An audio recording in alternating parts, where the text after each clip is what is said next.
Les amis, bonjour, j'espère que vous allez bien, que tout se passe pour le mieux pour vous. Alors, on se retrouve aujourd'hui pour évoquer les propos de Messi. Un Messi remonté, un Messi énervé, qui lâche quelque chose de terrible suite à la défaite contre Osasuna, le match la journée qui a offert le titre au Real Madrid. Et on a un Messi clairement assez remonté, assez énervé, assez nerveux, et il y a beaucoup de choses qui peuvent se comprendre. On va analyser les propos et on va échanger là-dessus. Interrogé à l'issue de la rencontre, l'Argentin n'a pas caché son désarroi. Reconnaissant sans peine la supériorité du Real Madrid et partageant son inquiétude à désormais 3 semaines du match retour, les propos, ouverture des guillemets, si ce n'est pas suffisant en Liga, qu'est-ce que ce sera en Ligue des Champions ? A-t-il ainsi lancé au micro de Movistar ? Là, on a Messi qui est vraiment déjà remonté, qui est vraiment dégoûté d'avoir perdu cette Liga. Et il est en train de nous dire, si on n'arrive même pas à remporter cette Liga, qu'est-ce que ça va être en Ligue des Champions ? Bon, ce qu'il faut savoir, c'est que le Barça, c'est vraiment, depuis un long moment, dernièrement du moins, ils étaient les boss de la Liga. C'est clairement eux qui maîtrisaient parfaitement la Liga. C'était la chose qui leur restait pour ne pas faire des années blanches qui cacheraient parfois un problème plus profond. Cette régularité face à la Liga et montrait un visage qui satisfaisait au minimum, on va dire, le retour. Mais là, maintenant que même la Liga a été perdue, c'est-à-dire un Barça qui n'a pas réussi à gérer ce qu'il gère depuis de longues années, ce qui leur reste depuis de longues années, en ayant perdu ça, qu'est-ce qu'ils feront en Ligue des Champions ? Même si c'est une compétition différente, même si ça se gère d'une manière différente, le problème c'est que le Barça est une équipe dernièrement qui gère beaucoup mieux une Liga qu'une Ligue des Champions. Et le Real, c'était un peu l'inverse. C'est-à-dire que sur certains matchs de très haut niveau, il fallait savoir le gérer, savoir le gagner au bon moment. Le Real savait le faire, mais ne savait pas gérer la Liga. Pour moi, personne ne peut réellement dire c'est quoi le plus dur, parce que c'est deux manières de gérer. Il faut un certain niveau dans les deux cas, mais ça reste deux manières de gérer. Maintenant, le Barça ayant perdu ce qu'il leur restait, la Liga, ça ne veut pas dire qu'ils vont perdre obligatoirement la Ligue des Champions. Mais au vu du niveau actuel, le Barça n'est plus maître de eux-mêmes, j'ai envie de dire maintenant, sur un terrain. On sent que beaucoup de choses disparaissent, que la maîtrise disparaît, que l'équipe d'en face n'a plus réellement peur et a de moins en moins le complexe d'être face à Barcelone. On continue les propos de Messi. Le Real a fait sa part, ils ont le mérite de n'avoir perdu aucun match depuis la reprise. On aurait pu le faire nous aussi. On doit faire notre autocritique globale, à commencer par les joueurs. On est le Barça et on est obligé de gagner tous les matchs. Qu'est-ce que ça peut vouloir dire en fait ? Donc ils vantent le Real, ce qu'ils ont fait, très bien, ok.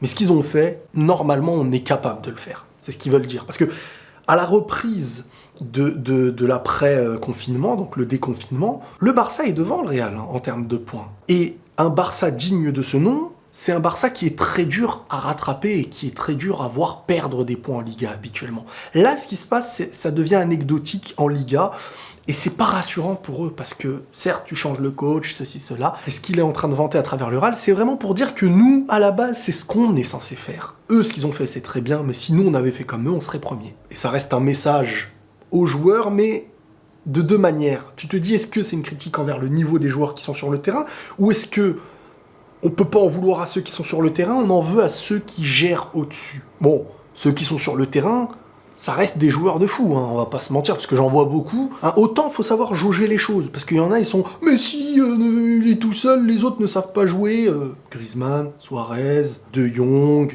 Piqué, Langlais, Ter Stegen, Alba... On peut pas me dire que tout le monde a un effectif comme ça. Maintenant, il y a des choses à changer, il y a un âge, bien sûr, là, l'avenir n'est pas rassurant. Mais l'effectif, on ne peut pas dire il est nul. Donc il y a deux choses à prendre en compte. Il y a une équipe qui a le potentiel pour gagner. Mais pour gagner avec le potentiel, il faut savoir le gérer. C'est pas qu'une histoire de coach. C'est une histoire d'être soudé, c'est une histoire d'être un collectif. Le Barça aujourd'hui, ce qui faisait leur force avant, ne le fait plus aujourd'hui. Et là, le Real, ce que je vois, que entre le staff, entre l'équipe, entre les joueurs, le président, tout est uni. Mais normalement, le Barça, c'était ça. Le Barça, c'était ça. Le Barça, c'était une équipe, ça ne faisait qu'un, ça respirait le même football. Mais ce qui reste du même football, c'est ce qui va pas tarder à partir. Et quelle est la nouvelle terre, en fait, qui attend le Barça ? Eh ben, pour l'instant, c'est pas fameux. Donc, il a pas tort, dans le sens où on est le Barça, on est obligé de gagner tous les matchs. Chose qu'il faisait presque à chaque fois. C'était le Barça qui était devant en Liga. On a été très irrégulier, on a perdu des points que l'on n'aurait pas dû perdre. Le match d'aujourd'hui est le reflet de notre saison. Je dirais que c'est quand même le reflet, pas que d'une saison. C'est le reflet de plusieurs saisons dernières qui étaient cachées par des détails qui ont disparu, mais qui vont disparaître de plus en plus.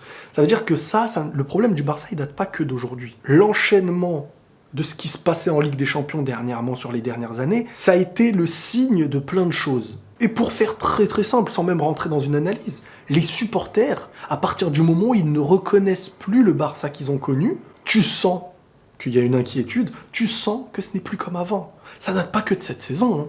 Premier match de la saison, le Barça il perd. Il y a des choses qui ont mal été foutues. Il y a des choses en profondeur à la racine qu'il faut changer. Mais ça passera que parce qu'il y a de plus haut en fait. Pas par en dessous. Même si tout de suite on te ramène Xavi, et lui il l'a compris si je me trompe pas, ça va pas changer.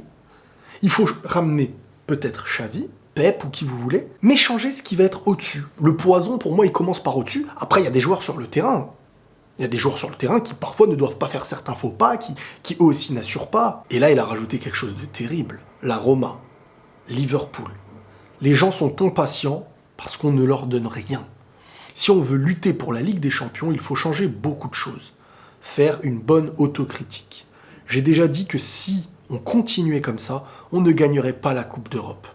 On n'a même pas remporté la Liga. Dernièrement, Messi, quand même, il envoie des petits signaux. Puis dans le moment de colère, il s'est permis de lâcher ce qu'il avait envie de lâcher. Là, il revient même à la source du problème.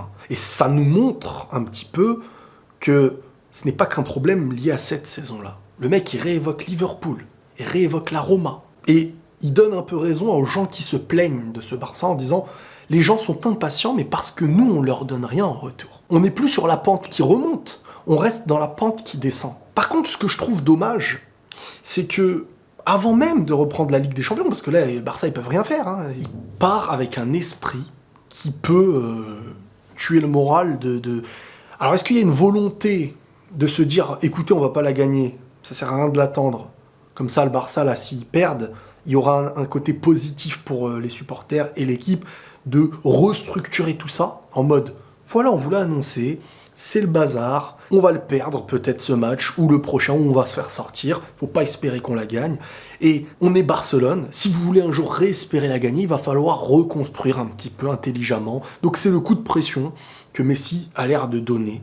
Maintenant, est-ce que c'est Messi contre Bartomeu ou Messi contre j'en sais rien, mais il y a un vrai problème, et là on est dans un esprit quand même de crise au Barça, qu'il va vite falloir bien résoudre, parce que il suffit d'un truc tout bête, que Messi pète les plombs et il parte. Là, tu es dans une restructure que tu dois obligatoirement faire, et les années vont passer. Et là, un Barcelone pourrait commencer à se transformer, malheureusement, en ce que le Milan est devenu. Parce que Milan, ceux qui ont connu, savent de quoi on parle. On parlait d'un club comme l'un des meilleurs du monde. Le mauvais tournant que j'évoquais dans ma dernière vidéo, c'était que si Barcelone arrive à un moment où ils ne deviennent plus compétitifs, et que même en Liga, ils deviennent perdants, l'Europe, pareil, ça va dégringoler en termes de niveau, de prestige dans l'envie de jouer dans le club actuel, et de moins en moins de joueurs signeront, et avec une direction qui gère mal, ensuite il y a des problèmes financiers, et ça va très très vite. C'est pour ça que la restructure, si elle est mal gérée, ça peut être une très grande crise au Barça.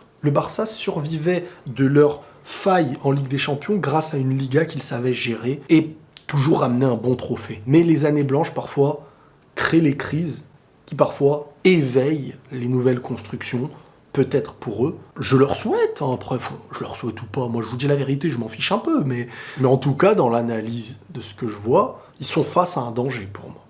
Voilà. Et Messi, le voir comme ça, alors que la Ligue des Champions, c'est dans 2-3 semaines... ça annonce la couleur. Voilà les amis. Je vais vous faire quand même ma petite pub pour Twitter, parce qu'il y en a plein ici qui ne sont pas là, et je sais que là-bas, beaucoup d'entre vous s'amusent beaucoup, parce qu'on parle beaucoup football en ce moment. Pas que, mais très souvent. On a des échanges, on a des trucs, et vous êtes au courant parfois du débrief qui va sortir, ceci, cela. Bref, rejoignez-moi sur Twitter, bande de chenapans. Prenez tous soin de vous, et la paix sur vous.